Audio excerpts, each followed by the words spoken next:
कैसे सैनी भैया कि मैं क्या जानू छाँव है क्या और धूप है क्या।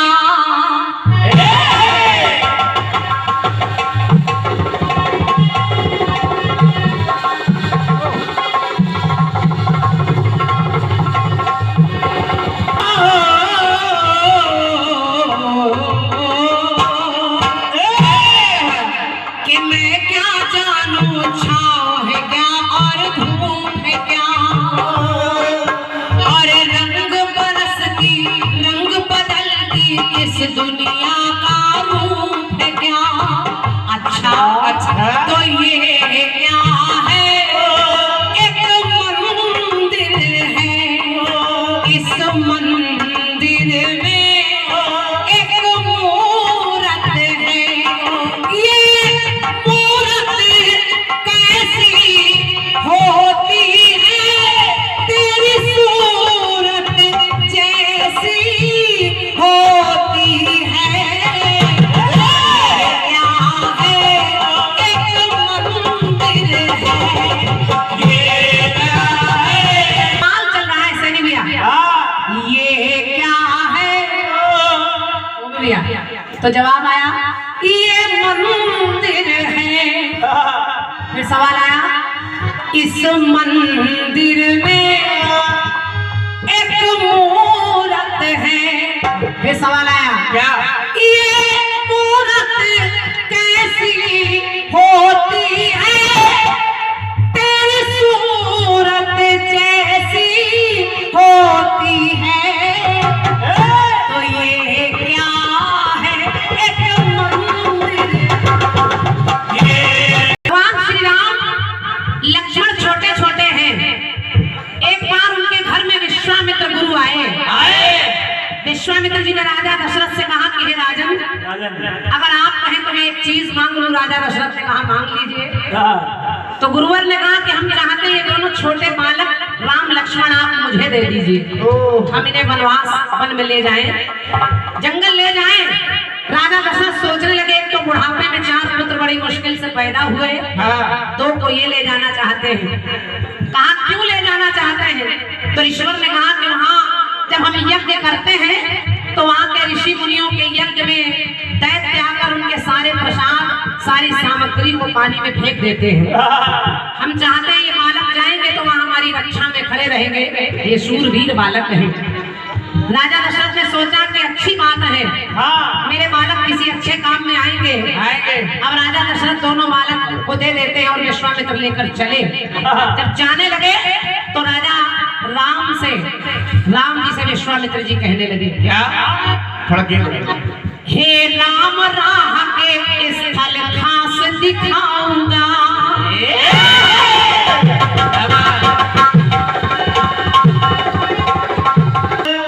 और होगी बात विशेष तो मैं बतलाऊंगा।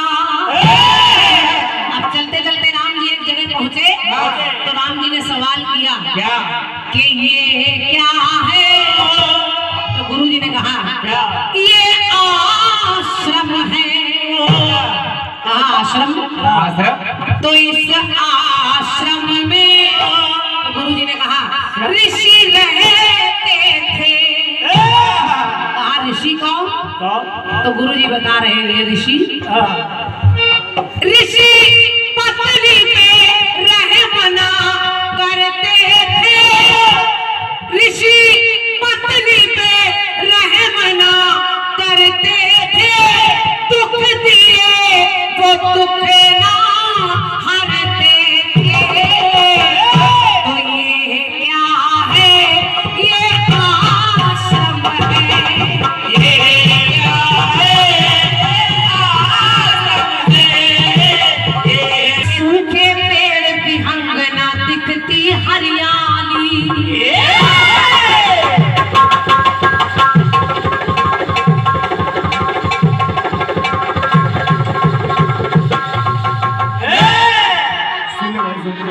आश्रम में सब हरा भरा होता है बाबूजी, लेकिन इस आश्रम में ना पेड़ हरे भरे हैं, ना पक्षी दिख रहे हैं, ना पानी है, कुछ नहीं, सब सूखा पड़ा है। तो राम जी ने कहा कि आश्रम किसका है, तो गुरुजी ने बताया क्या? सूखे पेड़ की हंगना दिखती हरियाली। आश्रम किसका है? कि गौतम ऋषि का आश्रम है खाली खाली। गौतम ऋषि का आश्रम है खाली खाली। गौतम ऋषि का आश्रम है खाली खाली। अरे गौतम ऋषि का आश्रम है खाली खाली। अब राम जी थोड़ा आगे बढ़े भैया, राम जी थोड़ा आगे बढ़े तो राम जी ने फिर एक सवाल किया। जब टक्कर लगी तो राम जी ने कहा क्या? ये क्या है? तो गुरु जी ने कहा ये पत्थर है। बात सुनिएगा, अच्छी लगे तो तालियां रखिएगा। कि ये क्या है? ये पत्थर है। इस पत्थर में एक नारी है। नारी? तो गुरु जी ने कहा ये नारी धीरज रखती है। ये नारी साधारण नहीं है, ये नारी धीरज रखती है। प्रभु आपकी राह निरखती है। ये क्या है? ये नारी है।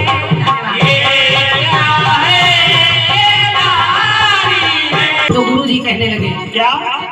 तुलसी जाने अहिल्या पर क्या प्रीति है।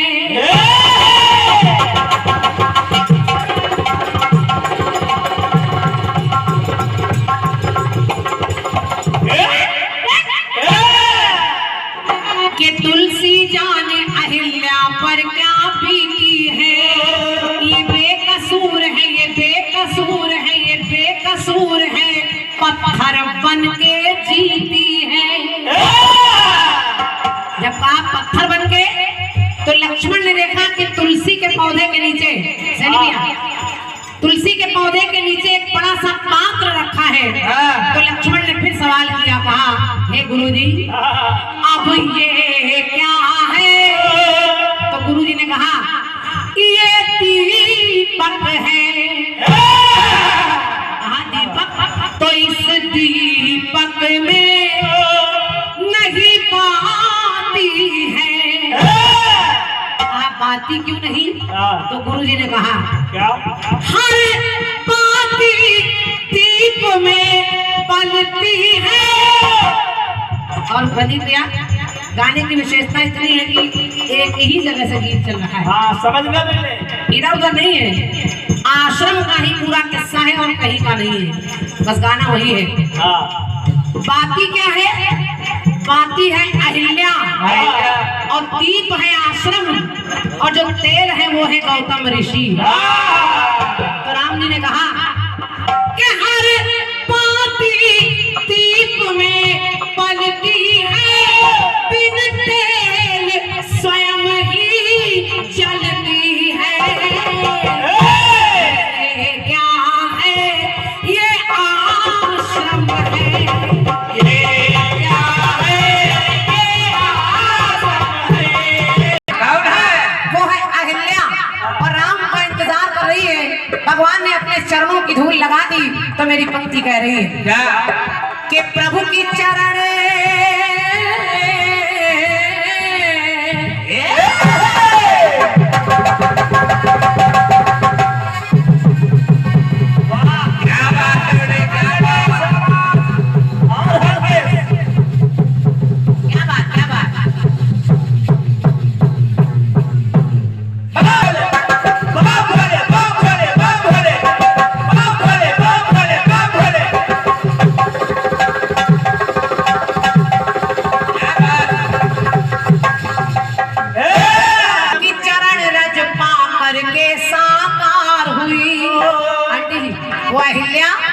के प्रभु की चरण रज पा करके साकार हुई। तो जग में द्विवेदी राम की जय जयकार हुई। जग में द्विवेदी राम की जय जयकार हुई।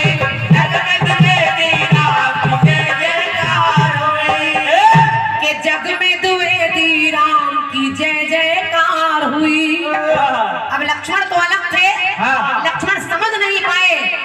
भगवान ने जिसने अपने चरण की धूल लगा दी है, ये कौन है? तो कहा क्या? ये क्या है? गुरु जी ने कहा ये ऋषि पत्नी है, ऋषि पत्नी अहिल्या। तो ऋषि पत्नी ने दुख भोगे हैं। आखिर दुख कैसे? कैसे?